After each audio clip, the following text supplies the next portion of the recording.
नमस्कार। लोक आस्था के महापर्व छठ के आप सबके बहुत शुभकामना। छठी मैया की कृपा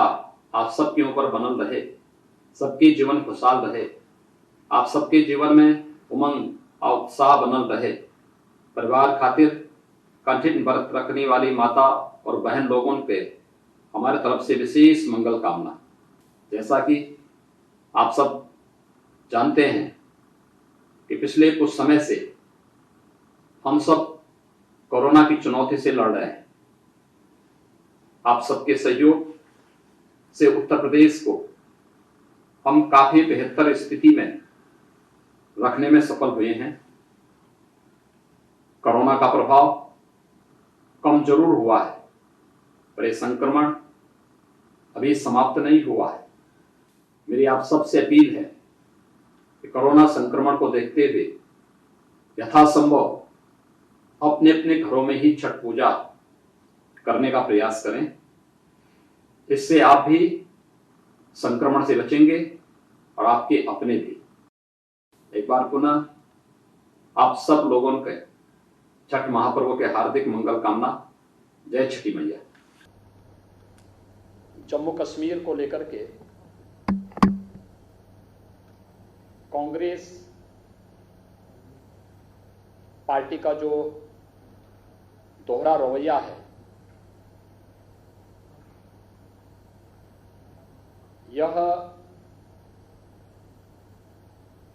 राष्ट्रीय एकता और अखंडता के साथ सीधे सीधे खिलवाड़ है। हम सब जानते हैं कि कांग्रेस ने सदैव राष्ट्रीय अस्मिता के साथ खिलवाड़ किया और प्रत्यक्ष और अप्रत्यक्ष रूप से उन तत्वों को प्रेरित और प्रोत्साहित करती रही है जो देश के अंदर अलगाववाद और अराजकता को बढ़ावा देते हैं। जम्मू कश्मीर के अंदर एक बार फिर से कांग्रेस का ये दोहरा चेहरा देश की जनता के सामने आया है। यद्यपि कांग्रेस पार्टी ही इस बात के लिए जिम्मेदार है जिसने एक भारत श्रेष्ठ भारत की परिकल्पना को कभी साकार नहीं होने दिया। जम्मू कश्मीर में धारा 370 को लागू करके, छल से लागू करके जम्मू कश्मीर में न केवल अलगाववाद को बढ़ावा दिया, बल्कि जम्मू कश्मीर के अलगाववाद और उग्रवाद के माध्यम से पूरे देश के अंदर आतंकवाद को भी प्रेरित और प्रोत्साहित किया था। देश आभारी है प्रधानमंत्री मोदी जी के और गृह मंत्री अमित शाह जी का,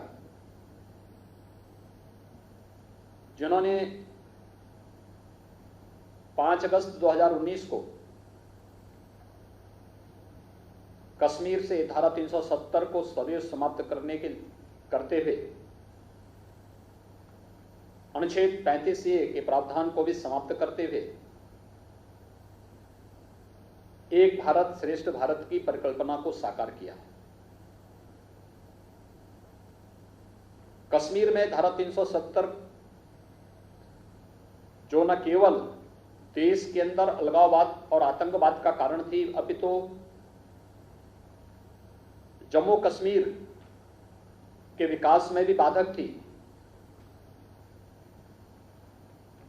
उस धारा 370 को हटाने के उपरांत जम्मू कश्मीर के कुछ नेताओं ने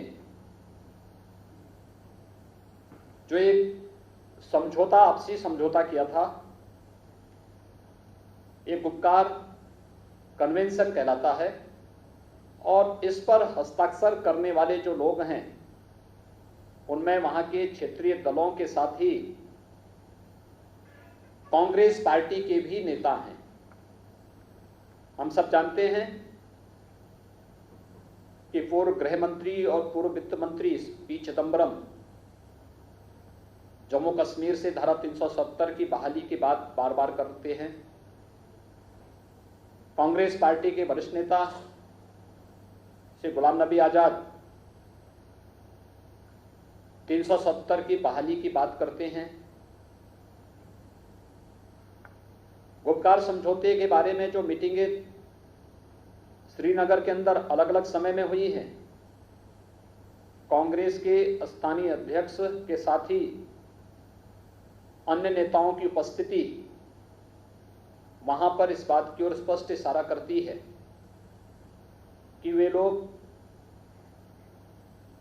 दिल्ली में कुछ और बात बोलेंगे, जम्मू कश्मीर में कुछ और कार्य करेंगे। कांग्रेस के शीर्ष नेतृत्व को चाहिए कि गुपकार समझौते के बारे में अपनी स्थिति स्पष्ट करें, अन्यथा उसका यह दोहरा चरित्र न केवल देश की सुरक्षा और संप्रभुता के लिए खतरनाक संकेत कर रहा है, अपितु पूरी कांग्रेस पार्टी को ही कटघरे में खड़ा कर रहा है। देश कांग्रेस पार्टी से इसका जवाब मांगती है। इसका शीर्ष नेतृत्व अपनी स्थिति स्पष्ट करे कि धारा 370 के बारे में कांग्रेस की क्या राय है, जम्मू कश्मीर के विकास के बारे में जो कार्य अब प्रारंभ हुआ है। यही नेता आपस में एक दूसरे पर पहले आरोप लगाते थे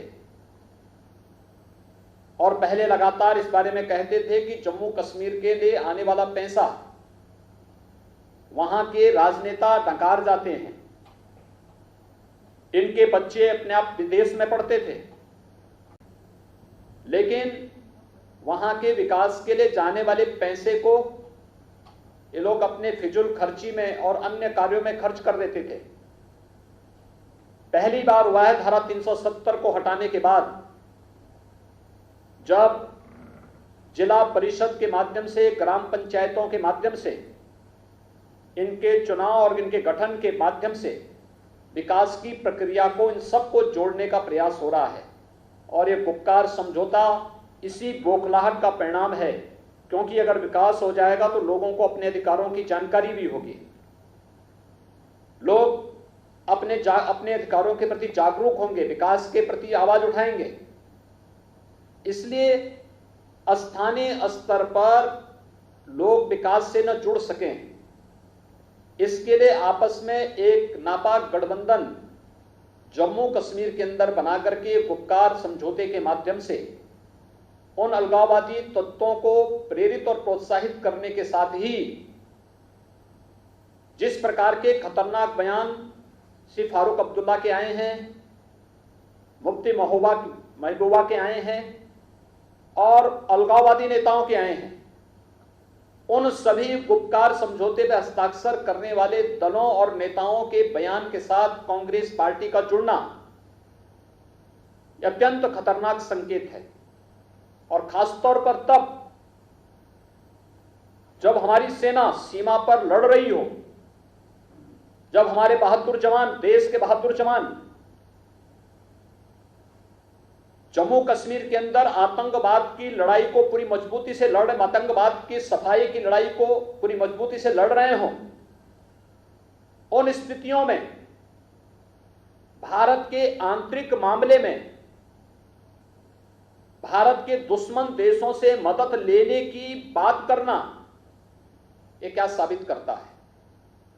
और कांग्रेस पार्टी को इसके लिए अपनी स्थिति स्पष्ट करनी होगी कि गुपकार समझौता के साथ उनके नेताओं का जुड़ाव किस स्तर का है, उनके साथ मिलकर के स्थानीय स्तर पर जो गठजोड़ किए जा रहे हैं या आखिर किस प्रकृति का है। और कांग्रेस नेतृत्व के इस बात को भी स्पष्ट करना होगा कि गुपकार समझौते की आड़ में राष्ट्र की सुरक्षा और संप्रभुता के साथ किए जा रहे इस खिलवाड़ को आखिर कांग्रेस का नेतृत्व कैसे बर्दाश्त कर रहा है। कांग्रेस पूरे कांग्रेस नेतृत्व को एक कटघरे में खड़ा करता है। जम्मू कश्मीर के विकास को अवरुद्ध करने वाला, जम्मू कश्मीर के अंदर स्थानीय स्तर पर विकास की प्रक्रिया को आगे बढ़ाने के लिए जो प्रयास प्रारंभ हुए हैं, उन प्रयासों में आखिर कांग्रेस क्यों बाधक बनना चाहती है? एक भारत श्रेष्ठ भारत की परिकल्पना को साकार होने के बाद आखिर उसमें बाधक बनकर के कांग्रेस पार्टी क्या साबित करना चाहती है? यह देश, यह प्रश्न कांग्रेस नेतृत्व से करना चाहता है और हम लोग इस बारे में कांग्रेस नेतृत्व से पूछना चाहते हैं कि आखिर गुपकार समझौता की आड़ में इस देश की संप्रभुता और सुरक्षा के साथ खिलवाड़ करने की शरारतपूर्ण चेष्टा को कांग्रेस पार्टी का समर्थन किन कारणों से मिल रहा है? चीन और पाकिस्तान जैसे देशों को कश्मीर में धारा 370 की बहाली के लिए आमंत्रित करने की मंशा क्या है और इन बयानों से कांग्रेस का वास्ता किस हद तक है? स्थिति कांग्रेस पार्टी को पूरे देश के अंदर स्पष्ट करनी चाहिए, क्योंकि यह अत्यंत दुर्भाग्यपूर्ण स्थिति है कि देश के अंदर सर्वाधिक समय तक राज करने वाली पार्टी, भारत के संविधान की शपथ खा करके देश के अंदर सर्वाधिक समय तक शासन करने वाली पार्टी आज स्थानीय स्तर पर राजनीतिक स्वार्थों के लिए राष्ट्र की संप्रभुता के साथ खिलवाड़ कर रही है, राष्ट्र की सुरक्षा के साथ खिलवाड़ कर रही है और देश के दुश्मनों के दुस्साहस को बढ़ाने का जो दुस्साहसिक प्रयास कर रही है, इसे किसी भी स्थिति में स्वीकार यह देश नहीं कर सकता है। और इसीलिए गुपकार समझौता यह भारत की संप्रभुता के साथ सीधे सीधे खिलवाड़ करने की एक शरारतपूर्ण चेष्टा है। जम्मू कश्मीर के लोगों के विकास को अवरुद्ध करने वाला एक कुत्सित प्रयास है। लोगों को, जम्मू कश्मीर के लोगों को जो आजादी के बाद से कांग्रेस पार्टी के कारण जनता को विकास से न जुड़ने देने की जो एक कुत्सित मंशा वहां पर रही है, उस मंशा पर जब पानी फिरते हुए वे लोग देख रहे हैं और उनके लूट खसोट के सभी जरिए जब बंद हो रहे हैं, उन स्थितियों में उन्हें लगता है कि कहीं ना कहीं अगर विकास की प्रक्रिया जिला परिषद के माध्यम से या ग्राम पंचायत के माध्यम से या स्थानीय निकाय इकाइयों के माध्यम से आम जनमानस तक पहुंचने लग जाएगा, तो जो लोग स्थानीय स्तर पर शिक्षा का, स्वास्थ्य का, कनेक्टिविटी का, अन्य बुनियादी सुविधाओं को 70 वर्षों में नहीं दे पाए, लेकिन इस प्रक्रिया को पिछले 1.5-2 वर्षों के अंदर जिस मजबूती के साथ मोदी जी के नेतृत्व में केंद्र की सरकार ने वहां पर इन परिषदों के माध्यम से, स्थानीय निकाय संस्थाओं, ग्राम पंचायतों के माध्यम से, जिला परिषद के नए चुनाव के माध्यम से देने का प्रयास किया, करने का प्रयास कर रही है, तो ये सभी विरोध कि कहीं विकास की प्रक्रिया के साथ ये लोग न जुड़ जाएं, इस दृष्टि से इनके द्वारा ये शरारतपूर्ण चेष्टा करके राष्ट्र की संप्रभुता को भी चुनौती देने की कुत्सित मंशा इनके सामने आई है। और दुर्भाग्य से कांग्रेस जैसा राजनीतिक दल जो दिल्ली में अपने को राष्ट्रीय दल का स्टेटस मानता है, बोलता है,